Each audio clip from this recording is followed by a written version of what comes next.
Certainly, we all would like to have such an enjoyment of the Lord. Nevertheless, our portion today is much better than Abraham's experience in Genesis 18. According to Revelation chapter 3, verse 20, the Lord Jesus is knocking at the door. If anyone will hear his voice and open the door, the Lord will come into him and sup with him. Day by day, we may have a feast with the Lord. Abraham dined with the Lord for approximately half a day, but we may feast with him continually. We may meet with the Lord at breakfast, lunch, and dinner. Our portion is higher and richer than was Abraham's.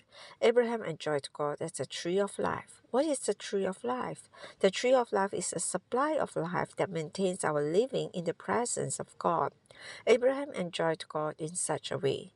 Isaac living in the appearing of God and calling upon the name of the Lord. Isaac, as the son of Abraham, was in the same way of contacting God as was his father. He also lived in the appearing of God and called upon the name of the Lord. He did not only inherit all the blessings of his father, but also his way to enjoy God. Jacob, living in the appearing of God and calling upon the name of the Lord.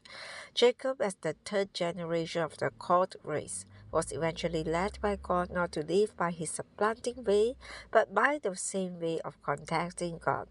As his grandfather and his father did, after being dealt with by the Lord for a considerable time, he learned to live in the appearing of God and to call upon the name of the Lord.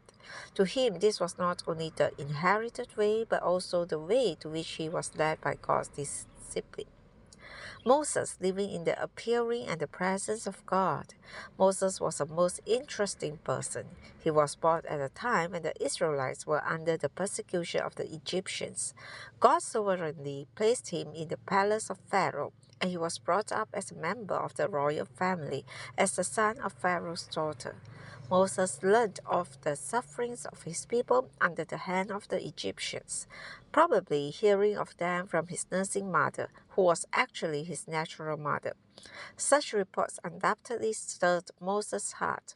Perhaps Moses said, "The Egyptians have been persecuting my people. I will do something to help them."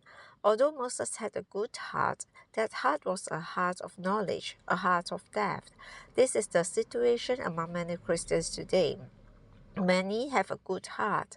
They are stirred up and want to do something for God. But Moses acted in his own way and in his own strength. The result was failure, and he was deeply disappointed. Eventually, Moses realized that he could not do anything. He was disappointed to such an extent that he gave up. It seems that he said, "I had such a good heart for my people, but God didn't help me. God did not appreciate my efforts. Since God is not with me, I will forget about the situation and go to the wilderness." Although he was concerned about the welfare of the children of Israel, he was disheartened by his failure, and he fled to the wilderness, where lonely and despondent, he became a keeper of the flock. Moses, the man who was learned in all the wisdom of the Egyptians and who was mighty in words and deeds, was now a little shepherd in the wilderness, a defeated and dejected man.